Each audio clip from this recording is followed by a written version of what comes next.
Greetings, captains, and welcome to a premium edition of a ship that has been around for quite a while, and that is the OG Tier 7 premium German battleship, the Tirpitz. Now, there's really not a whole lot that I can tell you about this that most of you probably don't already know. I just felt like taking it out, which I haven't touched this thing, I gotta be honest, in a long time.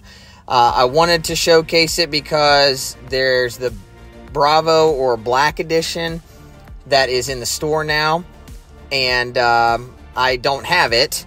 I've got the one that you see right here, which is also available for global if you don't already have her. But this is such an old ship, but I don't play it very often. I don't know why I got a wild hair to play this thing, but I did, and I had quite a game. So let's take a look at the commander that we're using.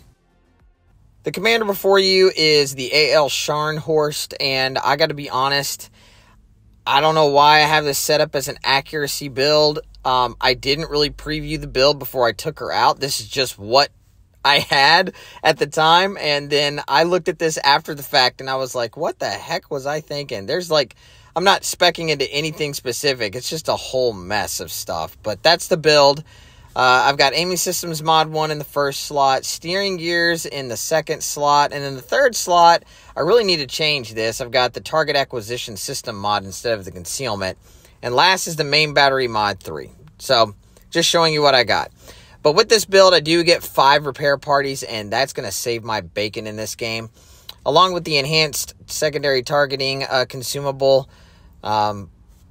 Onto the ship stats itself, the survivability of this thing is just under 70,000 on a Tier 7 German battleship with a 22% torpedo damage reduction. And a whole slew of armor, which we'll get to in a minute. Artillery, 15 inchers, 380s. You got 8 of them and 4x2 turrets.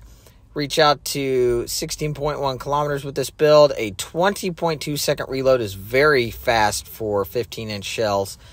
And they do a decent amount of damage when you can actually hit with these things. However, the secondaries, I don't know why. They're only at 5.8 kilometers. You could get them out there longer and farther. I just don't. However, this is kind of the mainstay, and the big thing about the Tirpitz is her torpedoes. You got 8 of them, 4 on either side, that with this build reach out to 6.7 kilometers. They don't do as much damage, but they do hurt if you get hit by them, and they almost do 70 knots with this build, so they're pretty good.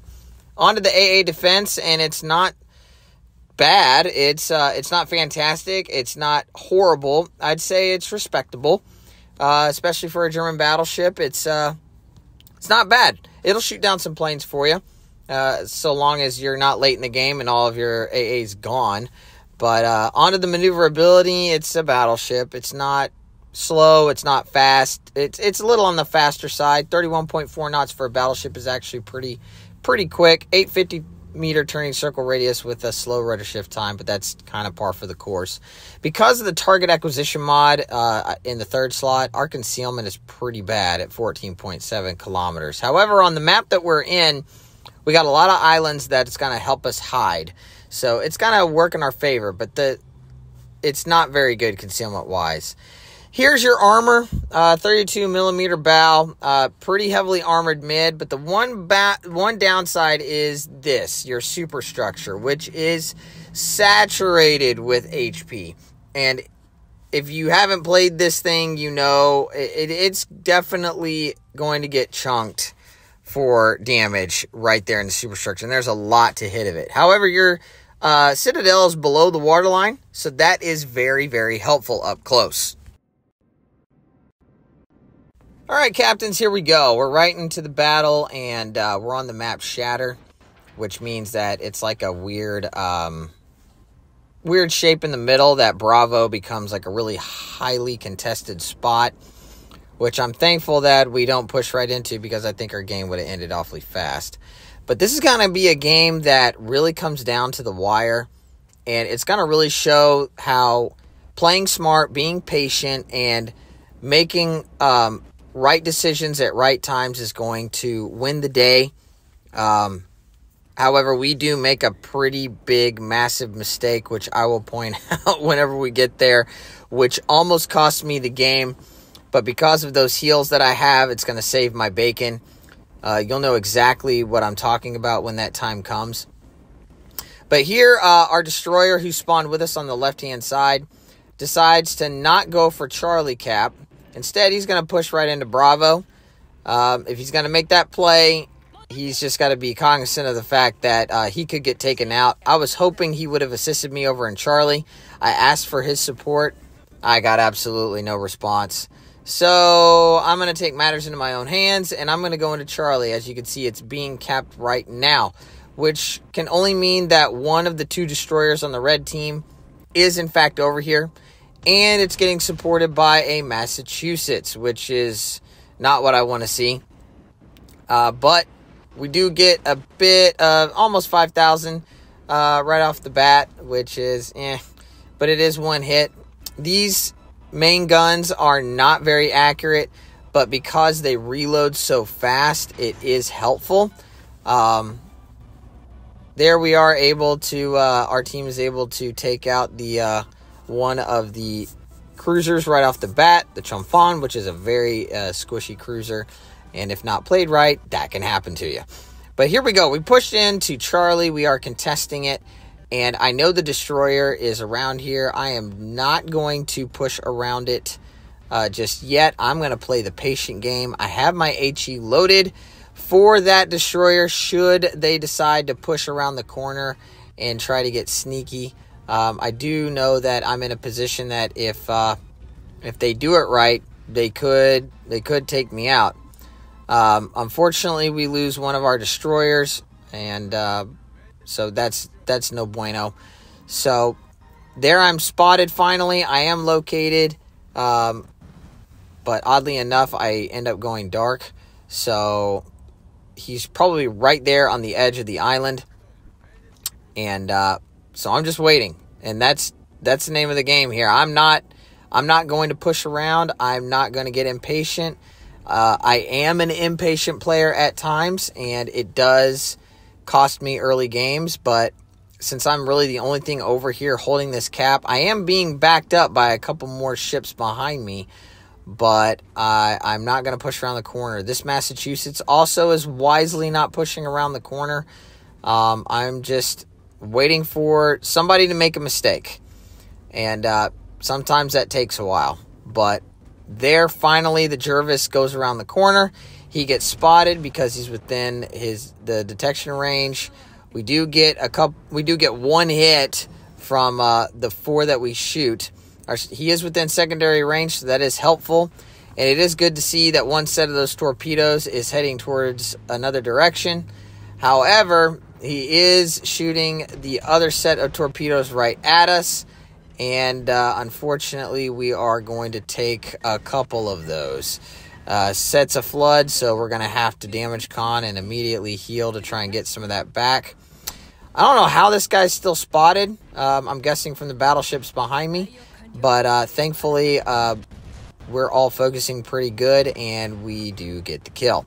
And now that he's gone, that torpedo threat is done. And because the Massachusetts is around the corner, this is what German battleships do.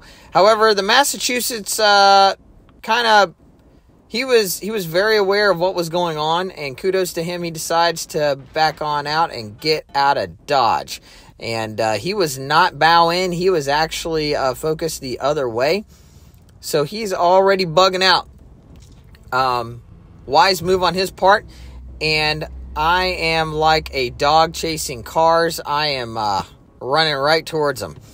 And this is partly going to be it's not a mistake, but I am going to get caught with my pants down here in just a minute. And when that happens, this is going to be the big mistake that I was talking about. I just get so tunnel visioned on this Massachusetts because nothing else is over here. As you can see, the composition of our team is dead even. We do have the Bravo cap early on, so the efforts of our destroyer did pay off, and we were able to cap that. And here I have to slow down because I don't want to get reset by the Massachusetts. Even though, unfortunately, I do get spotted right here. I am down to only 5 seconds left to cap this cap. And I need to take it. Thankfully, his secondaries are not targeting me, and we are able to get a solo cap with our battleship. But now that we have the cap, there's no reason to stay in here anymore. So now we're going full speed ahead. Still tunnel vision because there's nothing else to shoot at. And I'm just going to push straight into this Massachusetts to try and whittle him down and get him taken out. Again, our ships are basically tied. It's a 5v5 now. But we have cap control, cap advantage. Massachusetts is able to dodge those torpedoes that came in from another ship. And now he is taking the cap. And I'm constantly kind of looking over my shoulder on the left-hand side because, as you can see, south of Bravo, there are two ships that were previously spotted over there. But I'm not really paying attention too much to them right at the moment. I get a really good chunky hit right there. I'm still looking over there because I know at any point something could come around the corner, but so far nothing has. So I'm just I don't worry about it. But that is going to be my big mistake, in that there is a ship over there. And unfortunately, it is another German battleship that is at tier 7, which I believe has much better secondaries than mine as I get spotted, and it's the Zeton. He's outside of my torpedo range, so I can't even shoot those. But I'm well within his secondary range, and I kind of panic here because I'm trying to turn out from his 16-inch shells. And by doing that, I overturn because I'm more used to being a cruiser than a battleship. And I'm pushing right into this island, which unfortunately I'm going to beach. And that's going to allow the Zeton to just pepper me over and over again with these secondaries. And if you look at the lower left-hand corner, my health is going to start to deteriorate awfully fast. And because the Tirpitz is not known for its maneuverability or its speed when backing up and trying to go back forward, I unfortunately have to expose my broadside in order to give myself a favorable position to be able to get out. So this is a big mistake on my part. If I would have just stayed straight and not turned, I would have been fine. I would have preserved a lot more of my health than I am going to be at by the time I'm able to disengage. As we now are back to a 4v4. So me staying alive at this point is vital and crucial. This Charles Martel is not looking very good health-wise either. And I'm afraid that he may be taken out too, as this Zeton has I've definitely donated a lot of health to that guy and haven't been able to take much away from him in return. And now we're being focused by a mines. So this, I got to be honest, at this point in the battle, I was like, I really screwed up. I'm dead. But thankfully, and oddly enough, I'm able to disengage, and I survive somehow. I'm not set back on fire. The Charles Martel is helping me by shooting at this mines, and I almost beach again. So, thankfully, like I said, the heals on the Tirpitz, very, very good. And I'm going to I think I end up utilizing every single one of them. And they do recover a lot of health back, especially when you're getting hit with fires and just normal damage. As long as it's not full pin Citadel damage, you can heal a lot of that back. Speaking of back, I'm trying to tell the Charles Martel, we don't need to be in Bravo anymore. We've got the lead as far as points go. We momentarily have the ship count lead. We don't need to be in Bravo, so that's why I'm telling him to get back. And I'm asking him desperately to get back. But unfortunately, he's kind of stuck between this Miyoko, the Zeton, and the mines previously. Not able to disengage, and unfortunately, he is going to get taken out right there. So now it's back down to a 3v3. The mines is relatively healthy, and he has the DPM and the HE to just burn me down. Thankfully, there are a lot of islands on this map, and now it's playing for the win and playing the position game. Thankfully, this mines is missing a lot of his shots. He does get me there, and he is going to hit me a couple more times, and I believe he's going to set me on fire a couple more times, but I am able to kind of maneuver a little bit and oddly enough dodge some of these shells, which I think is more on him than me as far as missing. He definitely should have taken more advantage of the fact that he had these shots, as he does get a fire against us. We do have to put it out, and we are healing some of that back. So we do recoup a decent amount of health back. And what is that old Klingon proverb? Revenge is a dish best served cold. Well, we do get our revenge back on this Zeton. He is low, and we do get a favorable salvo, and now he goes down, giving us the lead yet again, meaning we only have to feint a Mines and a Miyoko. So they're both fire spammers. They're both fire slingers. The Mines is definitely a greater threat than the Japanese cruiser. And as Bravo is still being contested, the points are pretty much stalled at this point. Thankfully, we do have our torpedoes, which can help in this type of situation. But the Mines also has torpedoes, and he has twice as many as we do. So we still can't get close to him. We do throw our torpedoes into that channel because it looks like he is maneuvering towards that position. And I am scared that this Bismarck is going to get taken out. I believe he does get hit with the torpedo by that Japanese cruiser, which I believe is the Miyoko. Meaning that, yeah, he is just really getting whittled down. So he definitely took a flood and unfortunately goes down.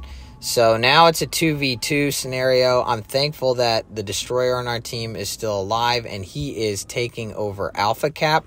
So that is definitely the right move at this point of the game. However, I need to try and stay alive so that I don't have to make him win harder. So, but I do get both torpedo sets off because I want to try and stall his push as much as I can so I can reposition and get out of there. But they have to kill me at this point if they're going to win the game. I got to be honest, if the accuracy would have been better, I should have taken him out. We get 4 out of 8 hits.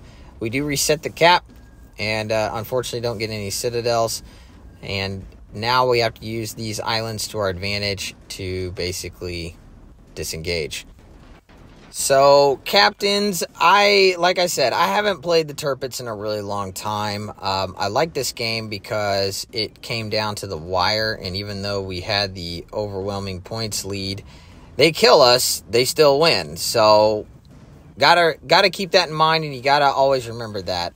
The Mines, I believe, realized that at this point and had to get off the cap to chase me down. But it's down to 1 minute left. And even if they were to kill me at this point, they would also have to kill the destroyer. And he's proven to be very competent as he's reserved his health. And he is nowhere near these cruisers.